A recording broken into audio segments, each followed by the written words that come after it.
तो hello everyone, स्वागत है आप सभी का हमारे इस YouTube channel math and magic tips में। फ्रेंड्स, आज की इस वीडियो में हम लोग 10वीं कक्षा के संस्कृत का ऐसा इम्पोर्टेंट वीवीआई क्वेश्चन को देखेंगे जो कि आपकी मैट्रिक बोर्ड परीक्षा 2023 के लिए काफ़ी इम्पोर्टेंट है। तो चलिए फ्रेंड्स, बिना समय गवाए पहला क्वेश्चन का आंसर देख लेते हैं।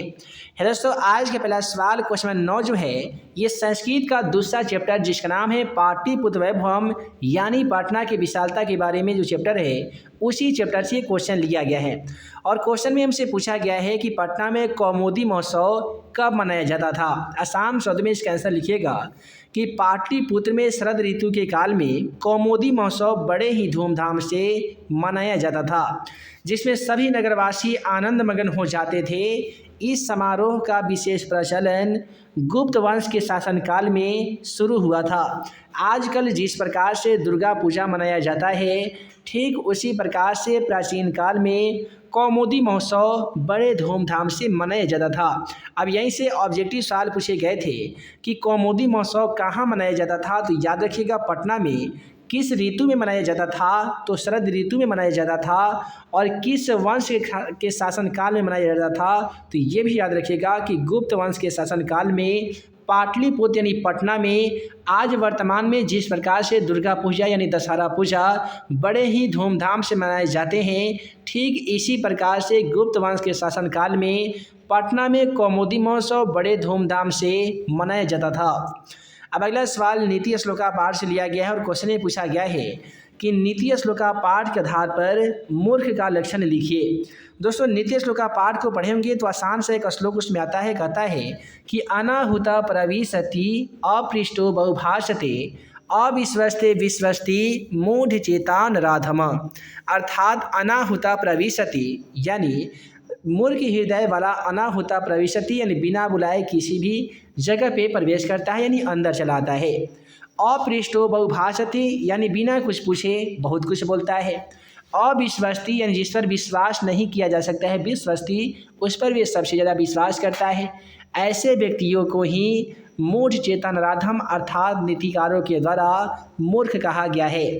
अब देखिए अगला सवाल क्वेश्चन नंबर 11 क्या कहता है। दोस्तों, क्वेश्चन नंबर 11 कहता है कि राजा शांतनु के दुख के क्या कारण थे। आसान शब्दों में इसका आंसर लिखिएगा कि जब एक बार राजा शांतनु घूमने के लिए यमुना तट पे गए थे तो वहाँ पे धीवर की परम सुंदरी कन्या को देखकर उनके पिता से विवाह करने की इच्छा इन्होंने प्रकट किया था, किंतु कन्या के पिता इस शर्त पे सहमत हुए कि आपके विवाह के बाद सत्यवती का पुत्र ही राजा बनेगा। देवव्रत के कारण राजा शांतनु कन्या के पिता के शर्त को नहीं माने, जिस कारण वे दुखी थे। अब आसान से कहानी को जानने की कोशिश हम लोग करेंगे। दोस्तों, एक बार की बात है जब शांतनु जो महाराज उस समय राजा थे, शांतनु घूमने के लिए यमुना तट पे गए थे।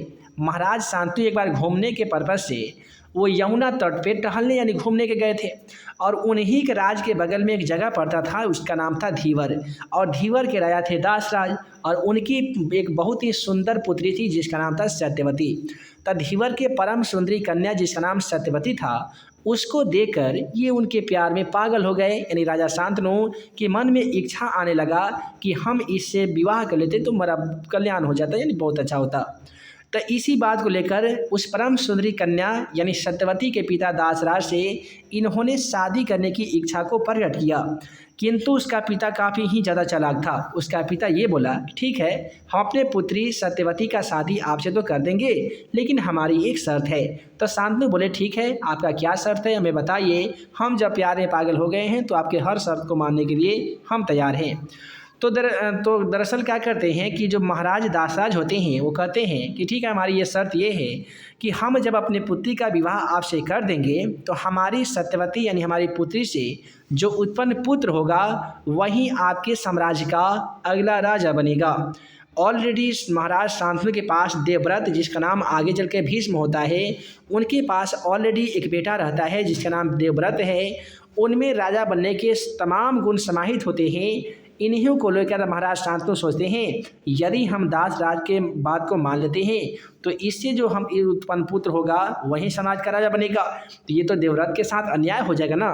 इसी बात को लेकर महाराज शांतनु काफ़ी ही ज़्यादा सोच में पड़ गए थे, यानी दुखी हो गए थे। जब ये बात देवव्रत को मालूम चलता है यानी भीष्म को मालूम चलता है तो अपने पिता की खुशी के लिए महाराज दासराज के पास ये जाते हैं और कहते हैं कि पिता नाना श्री ऐसा कीजिए, हम आजीवन विवाह नहीं करेंगे, हम अपने पिता के मुंह में खुशी देखना चाहते हैं, उनकी आंखों में खुशी के आंसू देखना चाहते हैं। इस बात को लेकर वो कहते हैं कि मैं तीनों लोगों को साक्षी रखकर मैं एक वचन देता हूँ यानी प्रतिज्ञा करता हूँ कि मैं आजीवन विवाह नहीं करूँगा। तो यही बात से उनका जो नाम है वहाँ से देवता पुत्र रख दिया जाता है। और मैट्रिक एग्जाम पेपर में यहाँ से सवाल ही पूछे जाते हैं कि गंगा पुत्र या देवता पुत्र किसे कहा जाता है, तो याद रखिएगा भीष्म को कहा जाता है। यदि पूछा जाएगा कि कर्ण पुत्र यानी सूर्य पुत्र किसे कहा जाता है, तो कर्ण को कहा जाता है, जो कुंती पुत्र भी कहा जाता है। अब देखिए अगला सवाल क्वेश्चन 12 को हम लोग देखते हैं। क्वेश्चन 12 क्या कहता है, कहता है कि शास्त्रकारा पाठ में किस विषय पे चर्चा की गई है। देखिए शास्त्रकारा पाठ में शास्त्रों के माध्यम से सद्गुण को ग्रहण करने की प्रेरणा व्यक्त की गई है। इसमें हमें अच्छे संस्कार की सीख मिलती है तथा यश प्राप्त करने की शिक्षा मिलती है। बेसिकली शास्त्रकारा पाठ में हमें यही बताया गया है, शास्त्र के माध्यम से सद्गुण को किस प्रकार से मानव को ग्रहण करना चाहिए उसके बारे में प्रेरणा दी गई है। इससे क्या होता है कि तमाम मनुष्य में अच्छे संस्कार की सीख मिलती है और यश प्राप्त करने की शिक्षा भी शास्त्रकारा पाठ में ही मिलती है। अब अगला सवाल कहता है, स्वामी दयानंद सरस्वती कौन थे, उन्होंने समाज को सुधारने के लिए क्या क्या किया था। देखिए आसान शब्द में लिखिएगा कि स्वामी दयानंद सरस्वती एक महान समाज सुधारक थे तथा आर्य समाज के संस्थापक भी थे।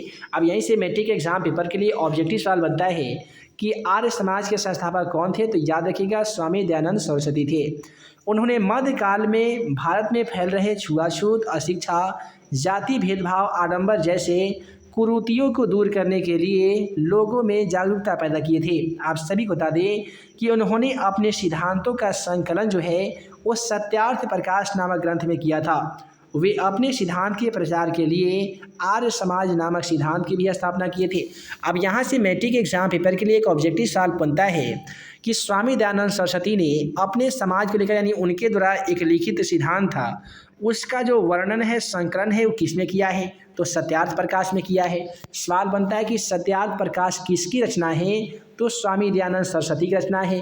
आर्य समाज के संस्थापक कौन थे, तो यही थे स्वामी दयानंद सरस्वती। और उनके दीक्षा गुरु कौन थे, तो ये थे विरजानंद, ये भी याद रखिएगा। अब देखिए अगला सवाल क्वेश्चन 14 को देख लेते हैं। क्वेश्चन 14 क्या कहता है, कहता है कि पंचवटी के धार्मिक महत्व का उल्लेख कीजिए। यदि आप रामायण को देखेंगे तो जब राम लक्ष्मण और सीता का वनवास होता है तो चित्रकूट एक जगह पड़ता है, वहीं पे पंचवटी की जगह से, पंचवटी का मतलब क्या होता है, 5 वाटिकाओं का समूह, जहाँ पे 5 वाटिका का समूह हो उसे पंचवटी कहते हैं। और पंचवटी में आपका द्विगु समास होता है। देखिए पंचवटी धार्मिक महत्व का उल्लेख किस प्रकार करेंगे, तो देखिए वनवास गमन काल में जब भगवान राम लक्ष्मण और सीता के साथ पंचवटी में निवास किए थे, यही वो जगह था जहाँ पे अत्यधिक दिनों तक सीता सुरक्षित रह पाई थी। यही कारण है कि इस स्थान का विशिष्ट महत्व है, यानी इस स्थान का महत्व काफ़ी ही ज़्यादा बड़ा बताया गया है। अब चलिए अगला सवाल फिर से आ गया कि नीति श्लोक का पाठ के आधार पर मूढ़चेता किसे कहा गया है, तो आप बता सकते हैं कि जो बिना बुलाए प्रवेश करता है, बिना कुछ पूछे बकबक करता है, जो व्यक्ति अविश्वसनीय है उस पर भी विश्वास करता है, ऐसा नीच हृदय वाला, मूर्ख हृदय वाला व्यक्ति नीच होता है यानी मूर्ख होता है। अब देखिए अगला सवाल क्वेश्चन 16 में कहता है, कर्मवीर कथा का सारांश लिखिए। काफ़ी ही मज़ेदार चैप्टर है। आसान शब्द में लिखिएगा कि कर्मवीर कथा में एक पुरुषार्थ की कथा है, यानी एक पुरुष के परम तृप्ति के बारे में इसे बताई गई है। इस कथा में राम जो निर्धन एवं दलित जाति में जन्म लेकर विपरीत परिवेश में रहकर भी प्रबल इच्छा एवं उन्नति की कामना के कारण उच्च पद पर पहुंच जाता है। इस कथा में किशोरों के प्रति प्रतिकूल परिस्थितियों में भी आगे बढ़ने की प्रेरणा मिलती है। इस कथा किशोरों में आत्मसम्मान और विश्वास उत्पन्न करती है और विजय के पथ पे ले जाती है। अब यहाँ से मैट्रिक के एग्जाम पेपर में ऑब्जेक्टिव सवाल देखने को मिलता है कि रामप्रेस राम का जन्म कहाँ पे हुआ था, तो बिहार में हुआ था। बिहार के कौन से गांव में, तो भीखनटोला गांव में। किस जाति में, तो गरीब निर्धन दलित जाति के इनमें इनका जन्म हुआ था। अगला सवाल क्वेश्चन 17 को देखिए, कहता है कर्णस्य दानवीरता पाठ के आधार पर कर्ण का चरित्र चित्रण कीजिए। ये काफ़ी मज़ेदार एवं रोचक कहानी है। इसको पढ़ने के बाद मेरा जी हृदय बैठ जाता है कर्ण की दानवीरता को सुनते सुनते। तो आसान शब्द में लिखिएगा कि कर्ण कुंती पुत्र था, यानी कर्ण के माँ का नाम क्या था दोस्तों? तो कुंती था। पांचों पांडवों के माँ का नाम भी कुंती था और कर्ण के माँ का नाम भी कुंती था। लेकिन कुंती इनको केवल जन्म देने वाली माँ है, इनका पालन पोषण करने वाली माँ का नाम राधा था।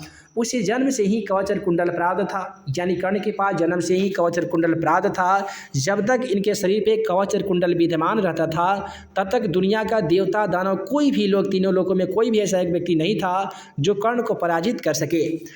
उसके बाद में यहाँ पे लिखेगा कि उसे कोई पराजित नहीं कर सकता था।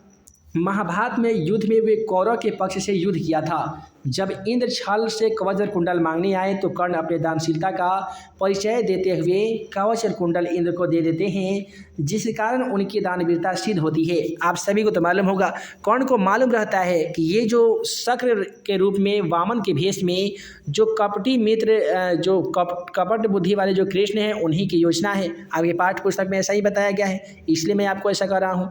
पाठ्य पुस्तक में बताया गया है कि जब शक्र, उसमें इंद्र का नाम शक्र बताया गया आपके पाठ्य पुस्तक में, शक्र जैसे ही वामन के भेष में आते हैं भिक्षा मांगने के तौर पे, तो जैसे कवच और कुंडल मांगने की बात करते हैं, तैसे कर्ण के मन में एक भावना आती है कि ठीक है, हम कवच और कुंडल को यदि आप नहीं देते हैं तो इतिहास में हम कायर कहलाएंगे और इतिहास हमको ऐसा कहेगा कि कर्ण अपने आप को बहुत बड़ा दानी तो समझता था, लेकिन जब उसका मान सम्मान और जान पर जब बात आई तो स्वार्थी होने के कारण अपने स्वार्थ की रक्षा करने के लिए, अपनी जान बचाने के लिए कवच और कुंडल को दान में नहीं देता है। तो क्या करता है, अंत में कर्ण क्या करता है, अपने शरीर से कवच और कुंडल निकाल लेता है और उस शक्र को, यानी वामन भेष रूपी इंद्र भगवान को कवच और कुंडल दे देता है। हालांकि कर्ण को मालूम रहता है कि कवच और कुंडल उनके शरीर पे ना होने से उनकी शक्ति छीन हो जाएगी और अगले युद्ध में उनकी कर्ण को अर्जुन के हाथों हत्या हो जाएगी।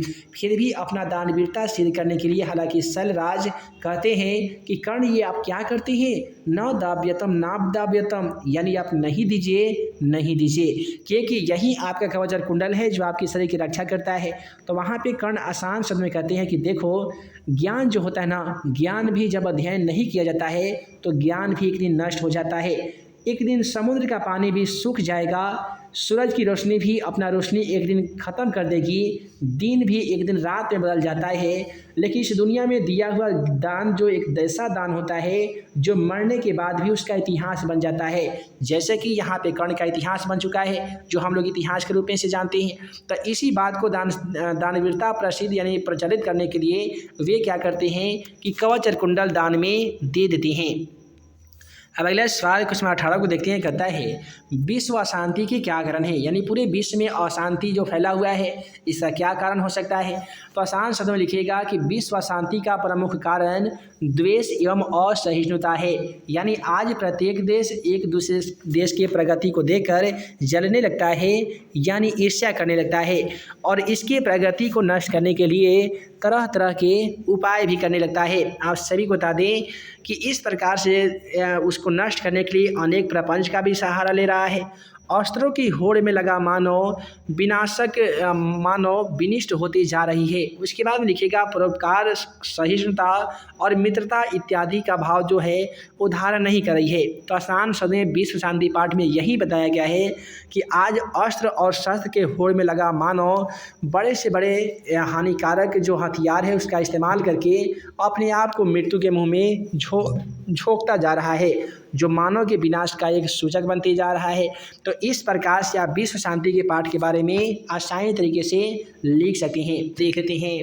है दोस्तों, आज का पहला सवाल क्वेश्चन 2 कहता है कि महान लोग संसार रूपी सागर को कैसे पार करते हैं। तो देखिए, यदि आप 10वीं कक्षा के संस्कृत का पहला चैप्टर मंगलम पाठ का अध्ययन किए होंगे तो मंगलम पाठ का जो 5वां श्लोक है कहता है कि विदा हमेतम पुरुषम महानतम परस्पराद विदित्वमेति मृत्युमेति नान्य विद्ये अनाय, अर्थात उसे बताया गया है कि वेद उस महान पुरुष के समान है। वेद की ज्ञानता को जानकर तमाम व्यक्ति मृत्यु पर भी विजय प्राप्त कर सकता है। मृत्यु पर विजय प्राप्त करने का इससे बढ़िया कोई अन्य मार्ग नहीं है।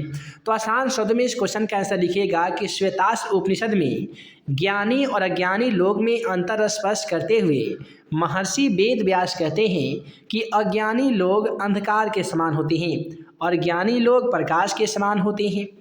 इसे समझकर ज्ञानी लोग जो होते हैं यानी महान जो लोग होते हैं, इसे समझकर मृत्यु पर विजय प्राप्त कर जाते हैं, क्योंकि संसार रूपी सागर को पार करने का इससे बढ़िया कोई अन्य मार्ग नहीं है। तो यहाँ से मैट्रिक एग्जाम पेपर में ऑब्जेक्टिव सवाल पूछे जाते हैं कि मंगलम पाठ में कितने मंत्र हैं। तो याद रखिएगा मंगलम पाठ में कुल 5 मंत्र संकलित है और मंगलम पाठ रचनाकार कौन है? तो महर्षि वेद व्यास जी हैं।